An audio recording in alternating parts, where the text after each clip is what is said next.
I am Jill Marsh. I'm the Inclusive Church Officer for the Methodist Church. And it's my privilege today to be talking with Kushma Massey and Kushma Massey, who are members of the Methodist Church in Brighton. Kushma, it's lovely to meet you. I'm really wanting to just ask you a bit about yourself. Have you been a Methodist all your life? Yes. Yeah. I am from the very beginning Methodist, and my whole family also Methodist. Okay. And we studied in Methodist mission schools always, and I worked also in Methodist schools. Okay, so I was a teacher. Yeah, you were I'm a retired teacher now. Yes. In India. Your father? My father and my elder brother also minister. Oh, excellent. Methodist minister, yeah, in India. Yes. And which part of India were you, did you grow up in? Where were you a child? Which part of India? I've so many cities in India I have been. Okay. Mathura and Delhi and Bareilly, Moradabad, so many cities. So lots of different cities, and then you married and moved to Delhi, and you were in Delhi for a long time. And yes. when did you join us in England?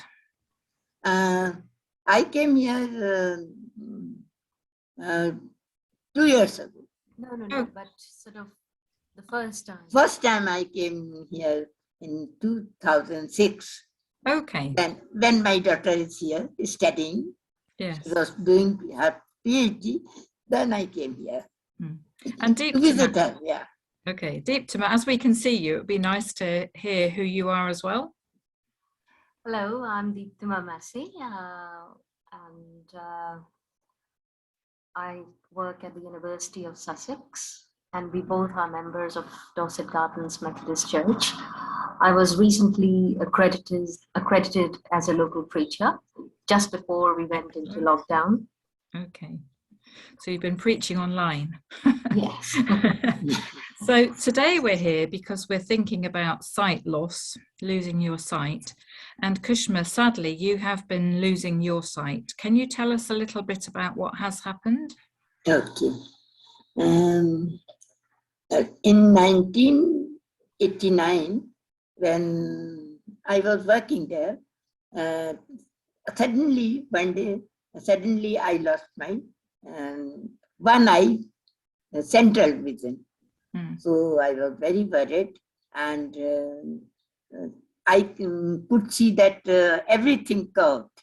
So I went to the doctor, and then he gave me so many treatment, but that time treatment was not advanced.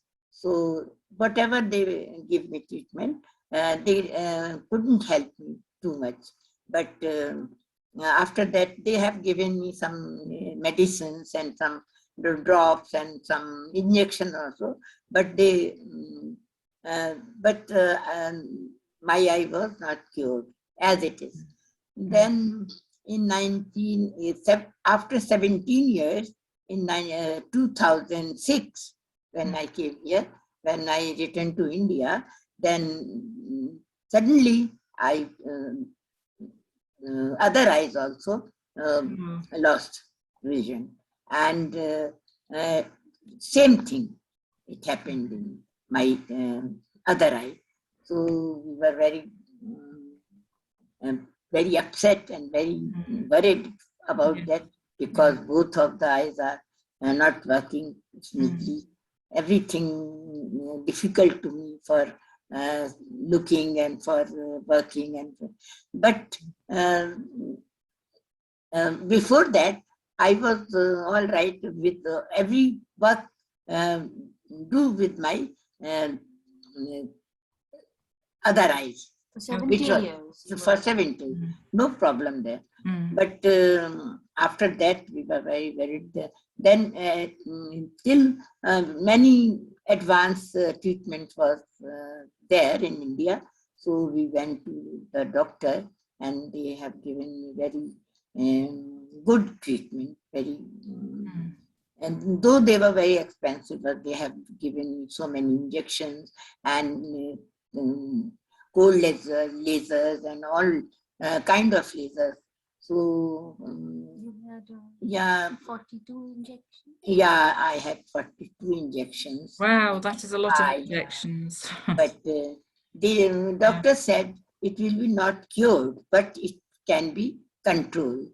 So they have control, and my eye was, and my disease is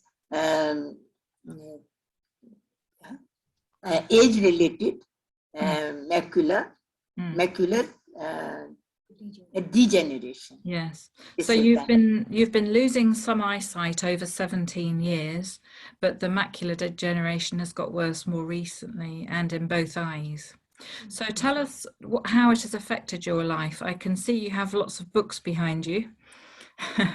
I don't know if how has it changed your life that you can't see so well? I can see, but my eyes becoming time to time weaker.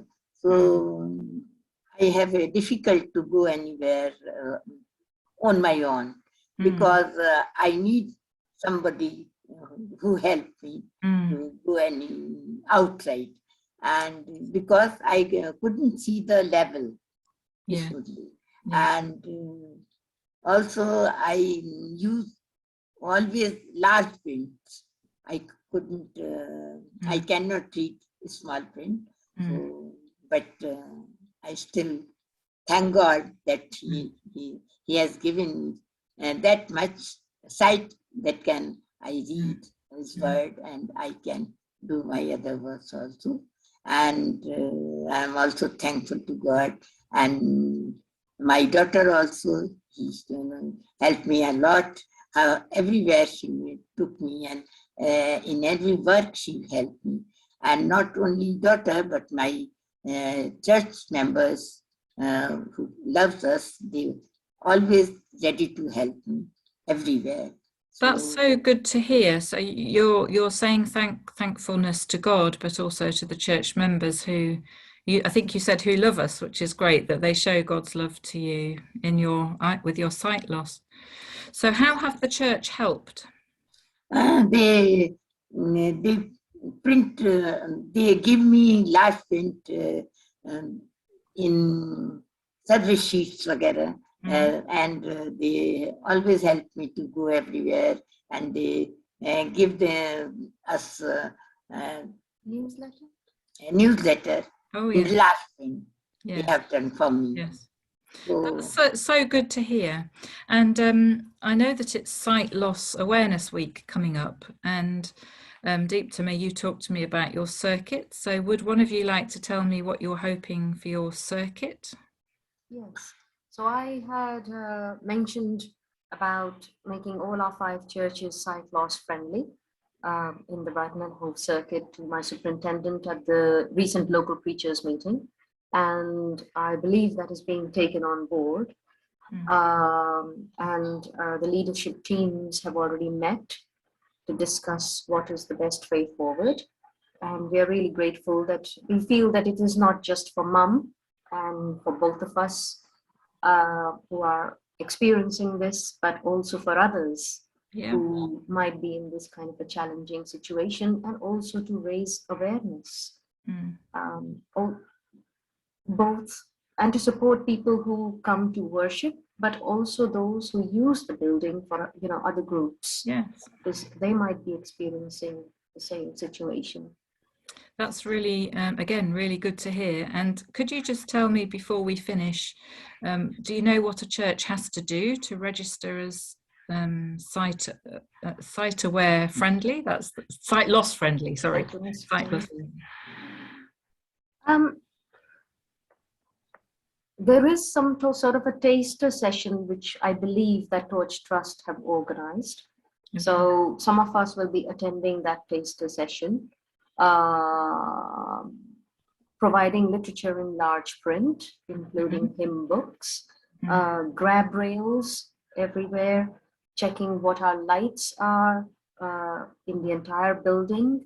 And very importantly, the screens that we use, the contrast, the color, the size of the font, and just being very welcoming and being aware of this particular situation. So anybody who's experiencing sight loss, the